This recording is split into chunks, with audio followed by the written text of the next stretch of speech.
경찰 더 탐사 17번째 압수수색. 이번엔 명단 공개 이유. 김호경 에디터. 경찰이 22일 시민언론 더 탐사를 상대로 또 압수수색을 벌였다.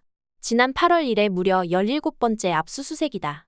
더 탐사에 따르면 경찰은 이날 오전 6시 19분쯤 더 탐사 사무실이 있는 건물 지하 주차장에서 최영민 감독에 대한 신체 압수수색을 집행해 휴대전화를 비롯한 모든 모바일 기기를 가져갔다. 더 탐사 대표이사인 최 감독은 회사에서 야근하고 새벽에 퇴근하던 중이었다. 압수된 휴대전화에는 여러 제보자와의 통화와 문자 수발신 내역이 그대로 저장돼 있었다. 압수수색 이유는 이태원 참사 희생자 명단 공개에 따른 개인정보보호법 위반 혐의라고 한다. 앞서 경찰은 지난 1월 26일 시민언론 민들레 편집국과 대표이사 및 편집인 신체에 대해서도 압수수색을 벌여 각종 문서를 열람 복사하고 휴대전화를 가져간 바 있다. 혐의는 마찬가지로 이태원 참사 희생자들의 이름을 보도한 행위가 개인정보보호법 위반이라는 것이었다.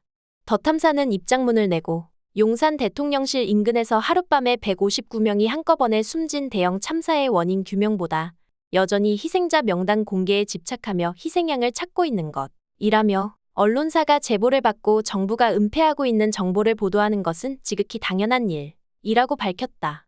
이어 보도 과정에서 설령 법을 위반하는 일이 있더라도 법원은 공익성과 진실성이 인정될 경우 위법성을 조각하고 있음도 주지의 사실이라며 경찰이 작고 영세한 인터넷 언론인 시민언론 더 탐사를 유독 주시하고 있는 것은 현 정권 실세에 불편한 심기를 의식한 것이 아닌지 묻고 싶다고 했다. 더 탐사는 경찰의 언론사 상대 압수수색은 제보자 색출에 그치지 않고 언론 자유 전반에 심대한 영향을 끼친다면서 윤석열 대통령이 입으로는 가짜뉴스 퇴치를 외치며 뒤로는 언론 탄압의 열을 올리고 있다는 사실은 전 세계가 알고 있다. 국격을 해치는 언론 탄압용 압수수색의 칼춤을 이제 멈추기 바란다. 고 촉구했다. 시민언론 더 탐사의 입장문 전문이다. 언론사 상대의 무분별한 압수수색 규탄한다. 경찰이 오늘 시민언론 더 탐사 대표이사를 상대로 압수수색을 집행했다. 지난 8월 이후 17번째 압수수색이다. 압수수색 이유는 이태원 참사 희생자 명단 공개에 따른 개인정보보호법 위반이다. 용산 대통령실 인근에서 하룻밤에 159명이 한꺼번에 숨진 대형 참사의 원인 규명보다 여전히 희생자 명단 공개에 집착하며 희생양을 찾고 있는 것이다. 언론사가 제보를 받고 정부가 은폐하고 있는 정보를 보도하는 것은 지극히 당연한 일이다.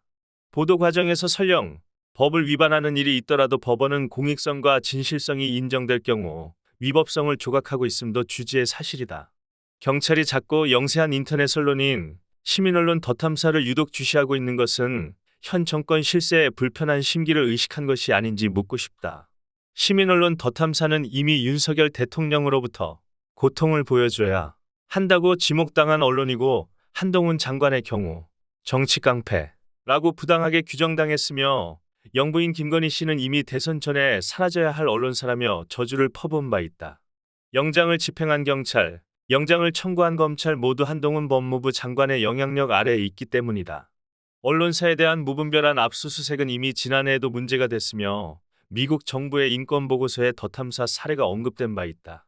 대법원도 압수수색 영장 사전 심사제도 도입을 결정하고 오는 6월부터 시행을 앞두고 있었는데 검찰의 반발로 사실상 무산됐다. 사법부마저 검찰 공화국에서 자유롭지 못한 것이다. 이번 압수수색은 더 탐사 대표이사인 최영민 감독이 회사에서 야근하고 새벽에 퇴근하던 중 잠복하고 있던 경찰에 의해 집행됐다. 압수된 휴대폰에는 제보자들과의 통화와 문자, 수발신 내역이 그대로 저장돼 있다. 경찰의 언론사 상대 압수수색은 제보자 색출에 그치지 않고 언론 자유 전반에 심대한 영향을 끼친다. 윤석열 대통령이 입으로는 가짜뉴스 퇴치를 외치며 뒤로는 언론 탄압의 열을 올리고 있다는 사실은 전 세계가 알고 있다. 민주주의 국가의 국격을 해치는 언론 탄압용 압수수색의 칼춤을 이제 멈추기 바란다.